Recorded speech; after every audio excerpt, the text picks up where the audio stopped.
So calculation of mean, median, mode, and then we'll do variance and standard deviation.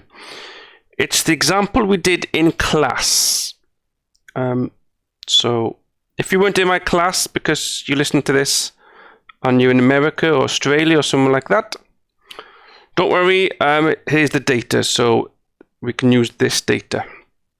So for those people who are in my class, we're going to be using the same data that we did in that PowerPoint. Okay, so the data used shows the failure of a certain product. Doesn't matter what the product is, but it just tells us, so this data here, 24, 25, 26, 27, is the month of failure for each of the 28 products that failed while in use. So we've got 28 products, because there's 28 here, look, 1, 2, 3, 4, 5, 6, 7, 8, 9, 10, 11, 12, 13, 14, 15, right? So I'm going to count all them for you, but it's 14 times by 2. So one product failed after 24 months, one product failed after 25 months, one product failed after 26 months, etc., etc., etc. Okay? Which is good, well done, thank you very much.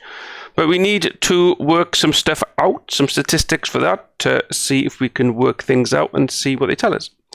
So the first thing we'll do is calculation of the mean, or you can call it the average. And all that is really is add up all of these. 24 plus 25 plus 26 plus 27 plus 28, all the way up to 38, 39, and divide by 28. Why 28, you may be asking? We've got 28 products. So if you add up all of these, okay, now you can do this by hand if you want to, or you can use Excel. Excel is probably the best way of doing it. But in your assignment, you may have to do it by hand. So you add up all these and you get 885. Divide that by how many we've got. We've got 28. So this will give us the average or the mean month of failure. 31.61 months. Okay. So on average, this product will fail after 31 and a bit months. It's interesting, isn't it? Okay. We can also look at the median. Now, don't forget the median is the middle value. So we have a look at the 14 and the 15 values. So it's the middle value in order. Luckily, these are in order, look. Put them in order and it's the middle value. So we've got 32 and 32 there. So halfway between that gives us 32 months. So the median is also about 32. So the average is about 32. The median is about 32. So we're starting to get a glimpse now of the month that things go wrong. Month 32 when things fail on average. And the last one we'll do is the mode. Now the mode is the month or the number that appears the most. And if you do your counting, we've got 32 there. So 1, 2, 3, 4. We've got 4 32s. That's the most recurring number. Recurring month. We've got 1, 2, 3, 3 34s. We've got a couple of 33s, but 32 is the number. So the mode, which is the most common number, is 32. It occurs 4 times, so the mode is 32 months. Thank you very much. So that is just telling us a couple of numbers, telling us the mode, the median, okay, and the mean. Mean, median, and mode. Call it average if you want. Obviously, you can do this by hand. It's quite easy by hand, or you can do it by Excel. Luckily, we've only got one sort of mode, because sometimes you get more than one mode. If there's, if there was, say, another 34, that means we have 4 34s and 4 32s. Okay. So that's an easy. The mean, median, and mode gives us information about the center of the data, the average. Okay, it doesn't tell us nothing about how the data is spread.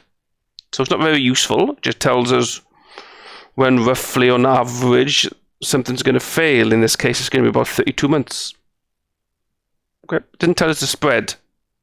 Do they all fail at 32 months, or does one fail at 6 months and one fail at 48 months? We don't know.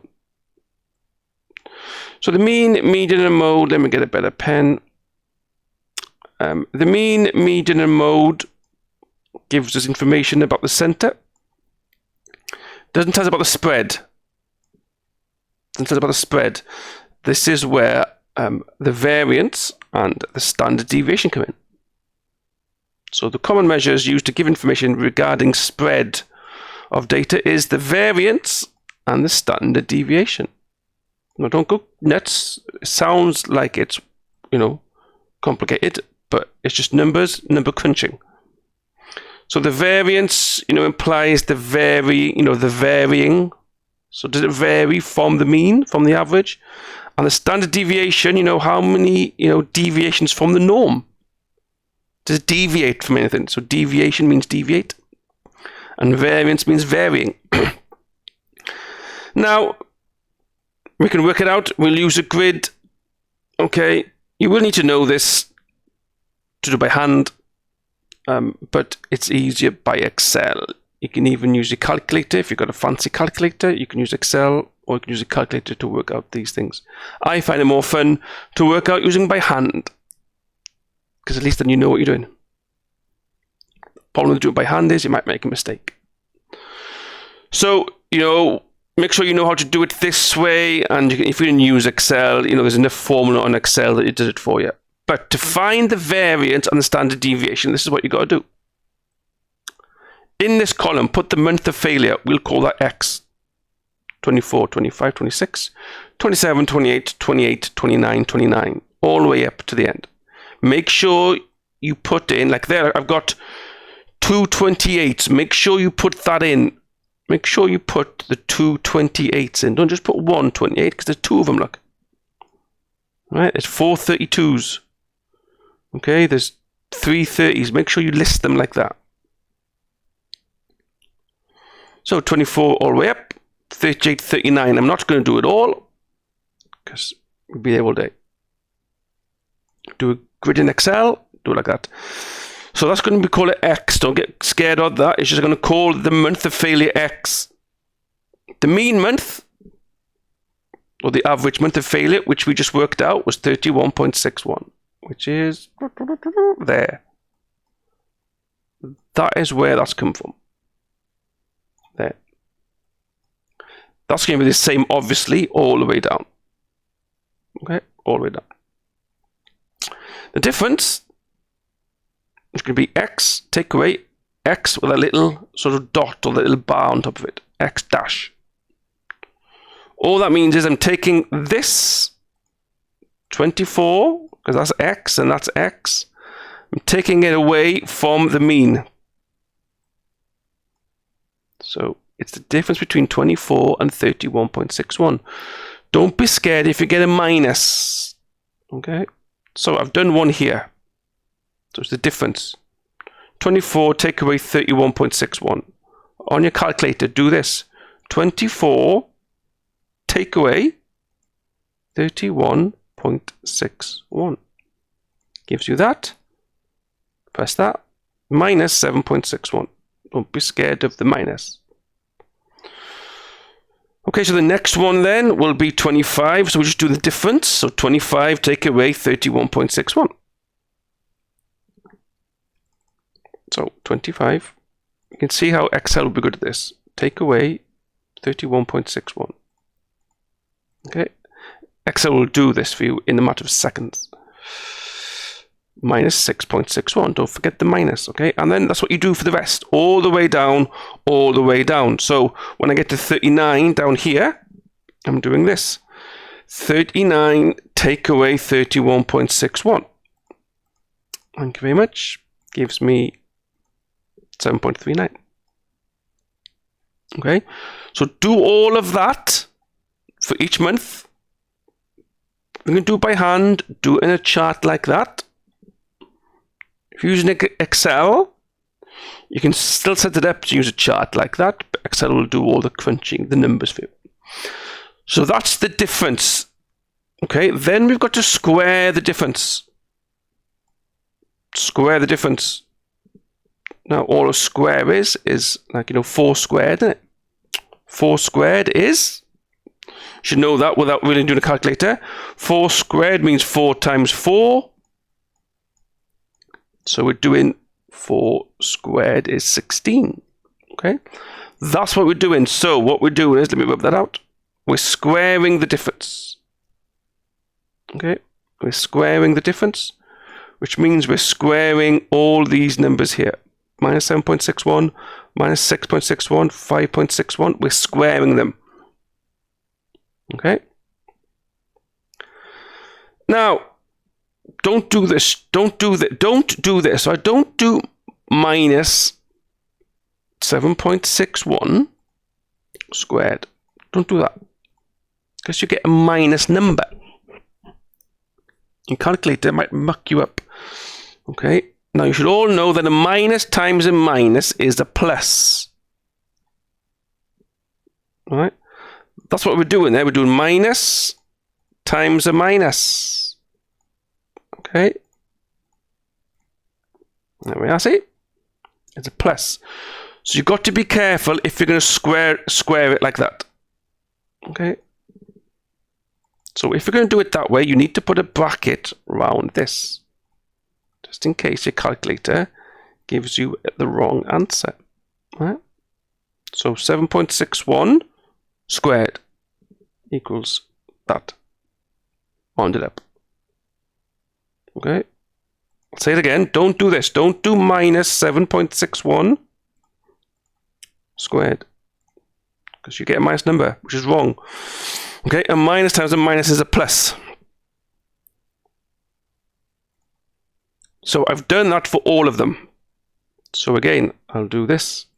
Minus 6.61 squared gives me 43.69. Do that for all of them, all the way down. Okay. So I'll do this one, 5.61. I'll do it this way, look, 5.61. I'll do it this way instead, because this is the same as squaring, isn't it? Oh. Getting the right number. It is 5.61, okay. There we are. All minuses. Press equals 31. Okay. All the way down to the bottom, 7.39 squared. There's no minus there, so we're happy to do that. 54. So square the differences. Okay, it's easy to do on Excel, but do it by hand. It might take a bit longer, but at least you might learn a bit more and know how to do it. So all I've done there is the month of failure. This is the mean month, the average. This is the difference between these two numbers. And then this one here is to square the difference. So it's like 6.39 squared gives me 40.83. That's all I've done, right? Not hard, it's just number crunching. Then this one, I'm going to sum, which means add up all the squared differences. So I'm going to add up all of these. So 57.91 plus 43.69 plus 31.7. Add them all up. Okay? You'll find that you get 398.68. That's the sum of all of these. Like I say, easy on Excel, a little bit longer on your calculator. Okay? But add all of them up, gives you 398.68. Then the variance, right? So we're getting to some sort of number we want to calculate. The variance now is the average, really, of that sum. So the average of this, we've got 28 products, because we have 28 down here. Because we've got 28 here, look. 28 sets of data. 1, 2, 3, 4, 5, 6, 7, 8, 9, 10, 11, 12, 13, 14, and we've got 2 rows. That gives me 28. So I'm dividing the sum of the squared differences, which is just all these added up, and dividing by 28. That gives me the variance. That's interesting, isn't it? 398.68, divide that by 12. Sorry, 28.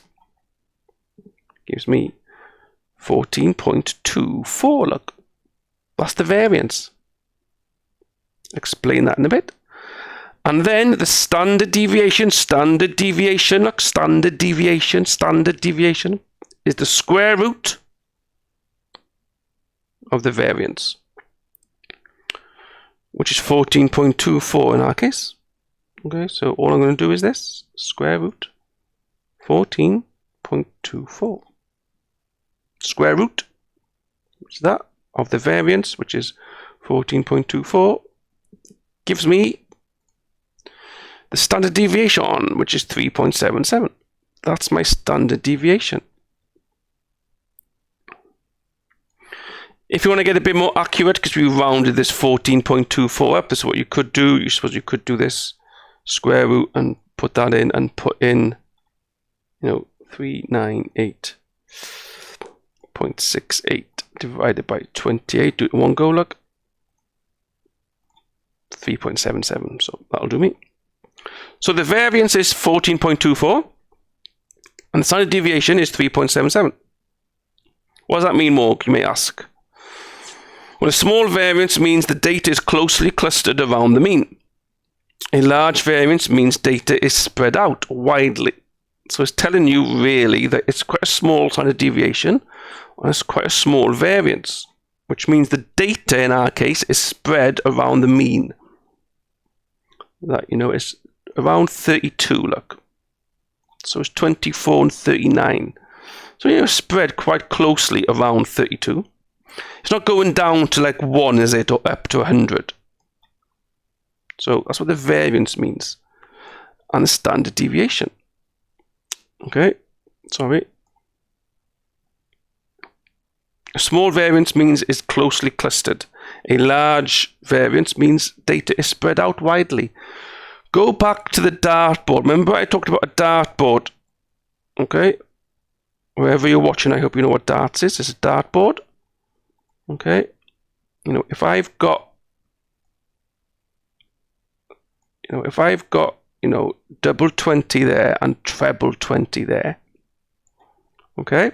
I won't draw the entire dartboard. But a good dart player would get the darts, of course we have. A good dart player would get the darts clustered around here, look. So the average is, in the 60. Whereas me, I might get one in the 60, but then I might get one down here, and one there, or even one out here. So my variance will be quite big, because I'm not clustered around the mean. Okay, if you watch darts, they'll give you an average darts, average per dart, so average per 3 darts could be 90. Okay, so if you can picture a dartboard, that's what the variance means. Now, for those people who like to look at graphics, okay, we can graphically represent this data. Okay, so we can use the variance and the standard deviation to draw a graph. We're going to be drawing a histogram. Histogram looks like this. Histogram does. Bit like a bar chart. Alright. Bit like a bar chart, but it's not a bar chart. A histogram, we can use histogram, and we'll also then probably draw a bell curve. We'll draw a curve like that on it. Okay. Quite a common thing to pick just standard deviations and things like that. So what you do is, now I won't do this by hand because Excel can do it for you. It's just that Excel can be a bit tricky when you're doing graphs and stuff, right? So to draw a histogram, okay, to visualize this data, you select an appropriate sort of section, not a section, or appropriate what's the word I'm looking for? Can't remember. In this case, I've done months 23 and 24, 25 and 26, an appropriate section 25, 26, 27, 28, 29, 30, 31, 32. Get my drift? So in month 23 or month 24, in that 2-month period, that's what I was looking for, this period, right? In this 2-month period, how many failures were there? You go up. 23 and 24. Well, 23 is there. 24 is there. There was no failures in 23 because it would have been there. So 23 and 24, there was one failure in them 2 months. Okay, one failure. So one failure. So on average, over them 2 months, how many failures were there? Well, there was one failure divided by 2 months to get the average 0.5. Okay, so 1 divided by 2, 0.5. So all I've done there is I picked a period 23 and 24. How many failures in that period? Well, there was one failure. So on average, over them 2 months, there was 0.5 failure every month. Same thing with 25 or 26. How many failures were there across them 2 months? Over 25 and 26 months. I'll have a look. 1, 2. 1 failure, 2 failures. So over them 2 months, there was 2 failures. 2 failures. On average, over them 2 months, how much was there? Well, 2 divided by 2 is 1. Okay, and then just carry on then. So I'll have a look at, let's do the big one. 31 and 32. How many failures were there in months 31 to 32 over them 2 months? So you just count. Everybody can count, can they? 31, 32. 1, 2, 3, 4, 5, 6. 31, 31, 31, 32, 32, 33. So 1, 2, 3, 4, 5, 6. 6, 6, 6, 6, 6, 6. 6. So on average, over them 2 months, there was 6 divided by 2. Gives you 3. Okay? So you do that for all of them, all the way down. And then you look at the average, the mean number of failures, and the number of failures. Make sure you pick the correct period or the correct section. Look there. And then I'm going to use these to plot a histogram. So I've scanned it sort of on the squint. So that's my histogram. So on this axis, which is the y-axis really, isn't it, is the mean failure per month, which is mean number of failures, that's per month, right? In there, innit? 0.5, 1, 1.5, 2.5, 3. So I'm going from 0 up to about 3. So 0 up to about 3, because 3 is the biggest number. There, look. Okay. And then along the x-axis is going to be the month of failure, or the months of failure. 21, 22, I just put that in. 23, 24, 25, 26, 27, 28. So we're plotting now. We're basically plotting that and that. And we're plotting this, and we're plotting this. So it's this column and this row. Okay. So for example, 23, 24, I've got 0.5. So 23, 24 is there. Look, we've got 0.5. There's a scale. Use graph if you can use graph paper. So 0.5 is there. Make a mark. Next one's 25 to 26. 25, 26, I've got 1. Alright, 1. Make a little mark. Draw a little bar. Make a little mark. Draw a little bar. 27, 28. 27, 28. 1.5. 1.5. Here, look. 1.5. Carry on, carry on, carry on. Last one, let's do this one here. 37, 38, you got 1. All right, 37, 38, got 1. So 37, 38 is here, and we've got 1. Okay, so plot all them points, and then draw your little chart like that. Draw your little bars. Make them look nice if you want to. I've drawn like a little halfway along that bar, look. And then, at the end of it all, you can plot this bell curve. It's called a bell curve, normal distribution curve. I guess why it's called a bell, look. And then you can just draw that. Like that. Okay. And this graph looks very symmetrical, which is, I've set it up to be symmetrical. This is a normal distribution, right? Not everything will look like this. This is normal distribution. You'd be surprised how often it appears in life. Because things, over a period of time, human beings are predictable, so you get a normal distribution. It won't always be like this, but this is the classic bell curve histogram normal distribution. So we can use this to work out, say for example, it's on a squint, right? But say if I wanted to work out from this graph,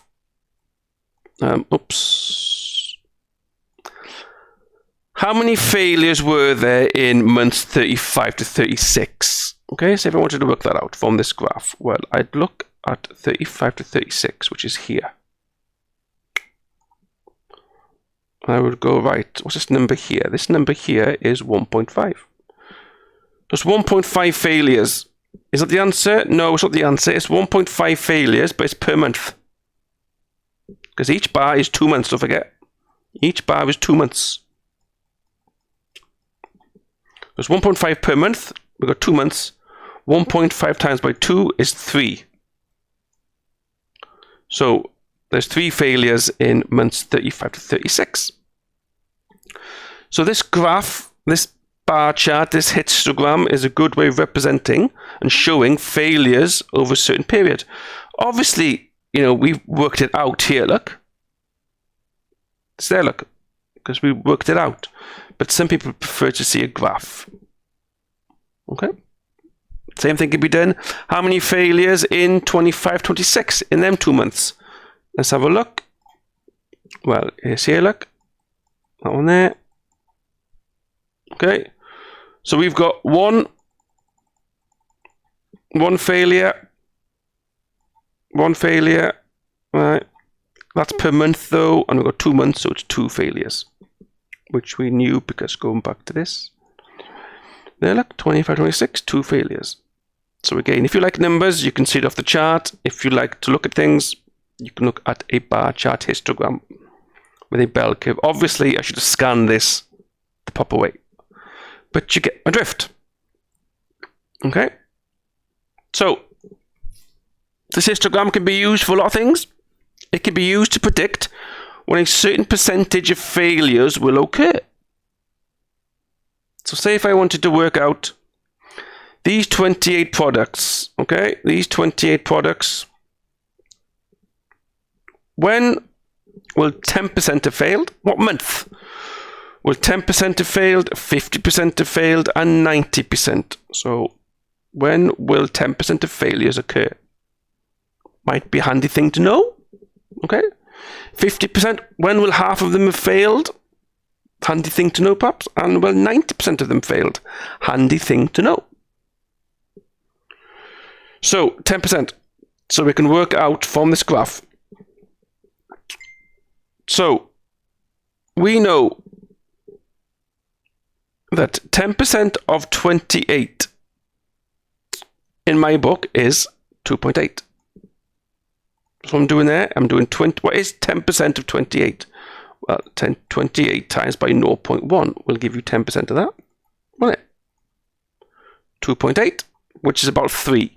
So 10%, roughly 3. So after how many months will have 3 products fail? So what you do is 23 to 24. 23 to 24 we had 0.5 per month. Right? So over 2 months, because each bar is 2 months. So 0.5 times by 2 in my book is 1. Okay.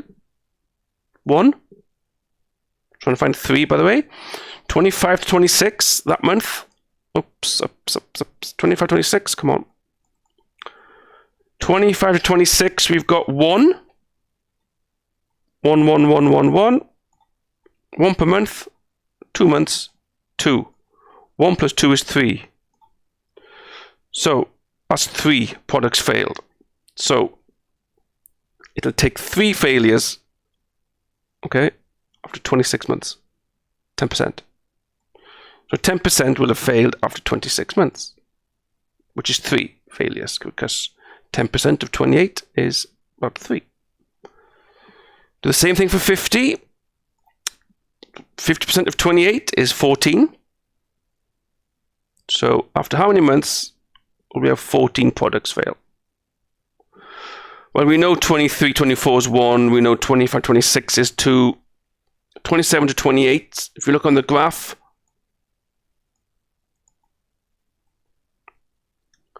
we've got 1.5 per month. That gives me 3. 29 to 30, we've got 2.5 per month from the graph on average over the 2, so that's 5. 31 to 32, we've got 3 per month. 31, 32 is here, and we've got 3 per month. Over 2 months, that gives me 6. So we add these up. 6 plus 5 plus 3 plus 2 plus 1 gives me 17. So after 32 months, we've got 17. That's a bit more than 14. So what we can say is, well, you know, there's 3 per month here. So there's 3 per month. So it's going to be 11. Because 5 plus 3 plus 2 plus 1 is 11. So after 30 months, there's 11 failures. Because if you think, look, here, 5 plus 3 is 8, 9, 10, 11. So after 30 months is 11. 31 months, there's 3 failures on average in that month. So 11 plus the 3, which is 31 months, will give you 14. So you could say that 14 failures after 31 months. Okay? We've just done it in 2s there, that's all.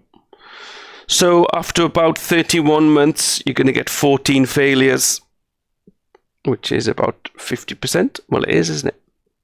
Okay? And then 90%, you can do the same thing, and it works out that 25 failures after 36 months. So the histogram can be used to estimate when things are going to fail and in what month. Handy thing to have. Okay. Now, this data set follows a perfect normal distribution, as does, because I've set it up to be perfect. It doesn't always look like that. But because it does, we can use the standard deviation to help estimate the proportion of data lying in between certain limits. What does that mean? Well, that means we can work it out using the standard deviation, normal distribution. We can work it out to work out how many failures in a certain limit. Now, this stuff here is standard to normal distribution.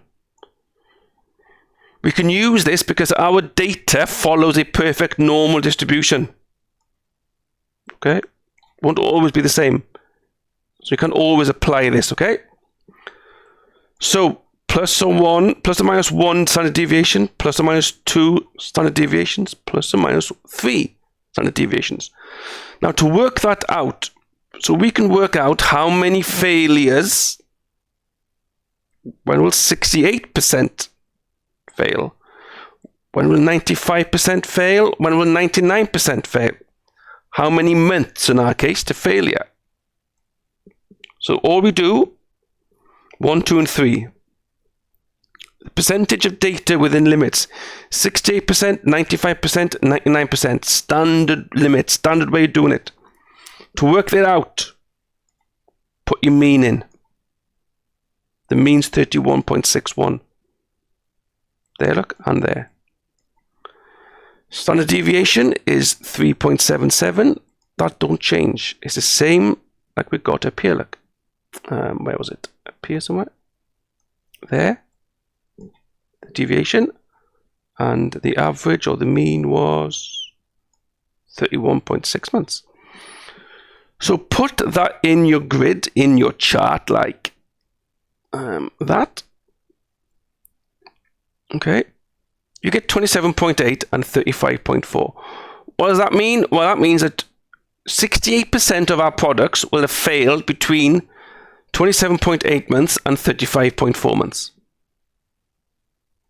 Okay, this one here means 95% of products will have failed in 24.1 months to 39.2 months.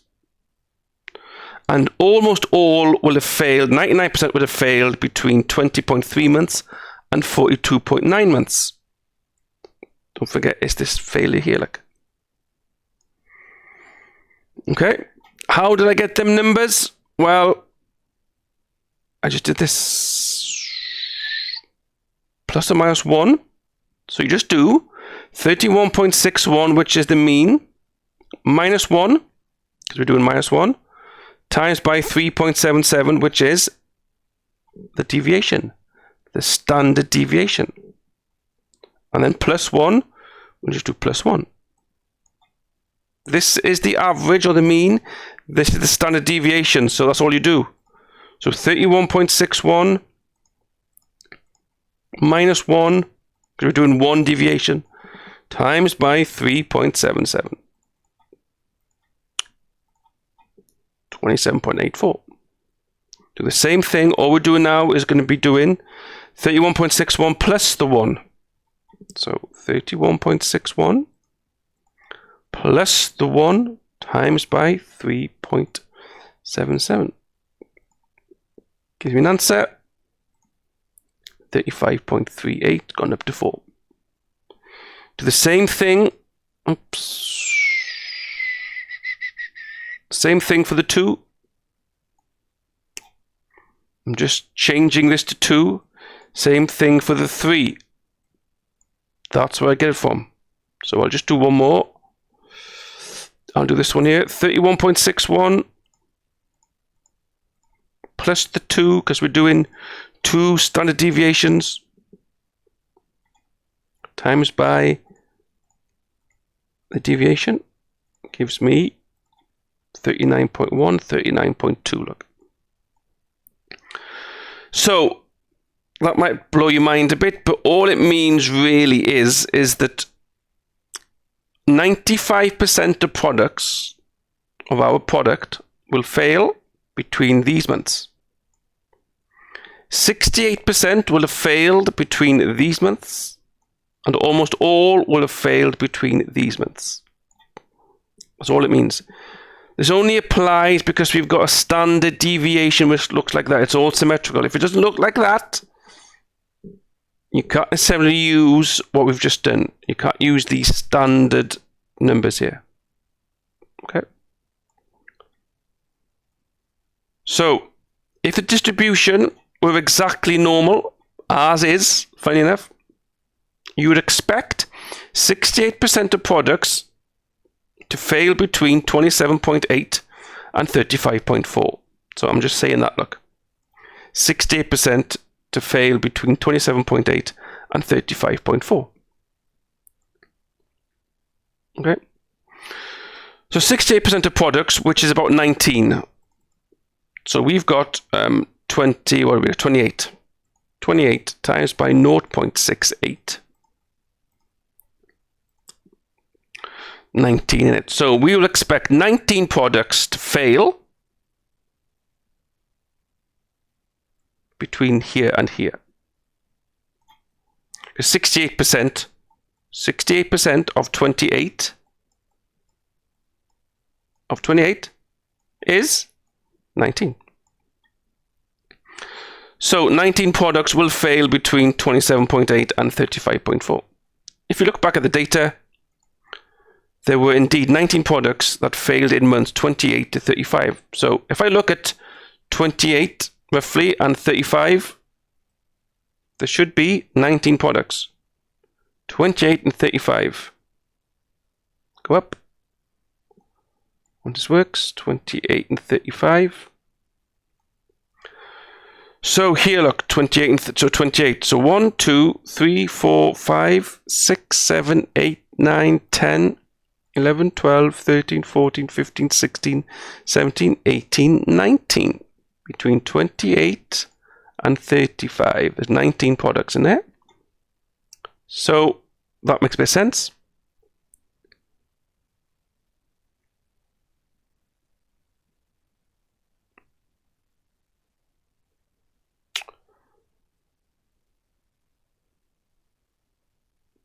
So 68 products have failed between 27.8 and 35.4. If you did the same thing, 95% of products will fail in between all of that. It gets bigger, look. It's taken most now. Most will fail between, obviously, 100%. So it's quite a handy little thing to have, so you can estimate when failures are going to occur. Okay. Now the data follows perfect normal distribution. Then we can use this standard deviation to estimate. Ours do, funnily enough. Might not always be the case. If symmetry is perfect, then mean, median, and mode will have the same values coinciding with the peak of the distribution. So, our mean, median, and mode was about 32. Going back to the start. 31.6 and 32 and 32. Okay, so in a normal distribution where everything's nice, perfect, symmetry, median, mode, mean, and the mode will have the same values as the coincident values, which they do, because the mean, the mode, and the average are about 32. They will coincide with the peak of the distribution. Do they? The peak of distribution is there. That's the peak, which is months 31 to 32. Get away. Okay. That's because our distribution is normal and it's, perfect symmetry. Won't always be the case. Okay. So that's a quick way, not a quick way, but that's the way to calculate variance, standard deviation, mean, mode, how to use that data if it's perfect to work out, when percentages are going to fail. It's a way to draw a histogram. It's a way to see if it's a normal distribution. Okay, if it applies to the norm.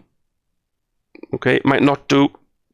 Okay, so use this to work out the mean, median, mode, variance, and standard deviation of whatever data you've got. Okay, hope that makes a bit of sense. Hope it's a bit of value. Hopes it helps you in your assignment, wherever you are in the world. My name is Morgan Lewis. Subscribe to my channel. Over and out.